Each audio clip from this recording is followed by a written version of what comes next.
दशहरा के समय पे हम देखते हैं कि पथ संचलन निकलता है। सर, आरएसएस में दशहरा का इतना महत्व क्यों है? हाँ, बहुत साधारण सी बात है।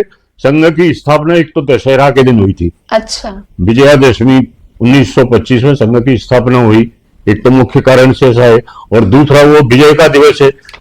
इस देश में प्रत्येक की रग रग में ये बात समाई हुई है कि हमने विजयादशमी पर और रावण को मार करके और राम राज्य की स्थापना की थी। इसलिए उस दिन को हम शक्ति दिवस के रूप में और संघ उसे स्थापना दिवस के रूप में संपन्न करता है। आज तक ये तो देखा था कि दशहरा पे पथ संचलन निकलता है, पर क्यों निकलता है ये आज हमको पता चला। आरएसएस महिला वर्ग को देश की प्रगति में किस स्तर पर देखता है? समान स्तर पर देखना चाहते हैं हम तो महिलाओं को, और इसलिए संघ जैसा ही एक संगठन डॉक्टर हेडगेवार के परामर्श के बाद महिलाओं के लिए खड़ा हुआ, और उसका नाम है राष्ट्र सेविका समिति। राष्ट्र सेविका समिति महिलाओं में ठीक उसी प्रकार से काम कर रही है जिस प्रकार से पुरुषों में राष्ट्रीय स्वयंसेवक संघ। विविध क्षेत्रों में कार्य करते हुए राष्ट्र सेविका समिति ने भी अत्यंत सामर्थ्य संपन्न ऐसी महिलाएं खड़ी की हैं, और एक अच्छा बड़ा संगठन अब उनका बना हुआ है। राष्ट्रीय स्वयंसेवक संघ और महिलाओं को अपने साथ लाने के लिए क्या कर रहा है? हमें कुछ करने की आवश्यकता ही नहीं। राष्ट्र सेविका समिति वो सारा काम कर रही है जो संघ को महिलाओं में करना चाहिए। बिल्कुल। वर्तमान समय में लव जिहाद एक बहुत बड़ी समस्या बन गया है। आरएसएस इसको रोकने के लिए क्या कर रहा है? आरएसएस लव जिहाद को रोकने के लिए कुछ नहीं कर रहा। आरएसएस तो समाज में ऐसा परिवर्तन लाना चाहता है कि इस प्रकार की कुरीतियां समूल नष्ट हो।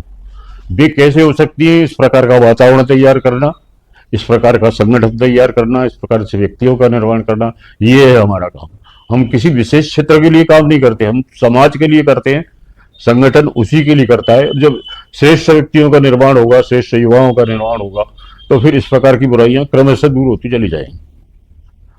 लव जिहाद एक वाकई एक समस्या है जिस पे हमें काम करना चाहिए। आपके इन 70 वर्षों में आपका ऐसा कोई अनुभव जो आप हमारे साथ शेयर करना चाहेंगे?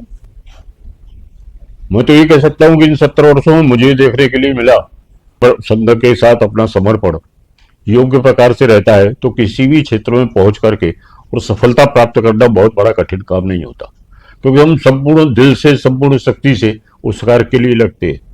मैं अपने संबंध में भी ऐसा कह सकता हूं कि मैंने अपने इन 70 वर्षों को, आज मेरी आयु 85 वर्ष की है, लेकिन मैंने अपने इस जीवन में और जो कुछ पाया, सीखा, वो सब संघ के माध्यम से हुआ है। इसलिए एक निष्ठता अगर कहीं रही तो सफलता प्राप्त करने में कहीं किसी प्रकार की देर नहीं। संघ में क्या कार्यकर्ताओं का, अधिकारियों का चुनाव किया जाता है? हाँ, यूं तो संघ का संविधान भी बना है और चुनाव होता है, लेकिन हमारे यहाँ चुनाव जैसी अन्य संस्थाओं के होते हैं उस प्रकार से नहीं होते। कार्यकर्ता मिलकर के तय करते हैं कि अब अगली बार हमारा नेतृत्व ये करेंगे, और उसे बाकी सब लोग स्वीकार करते हैं। अच्छा।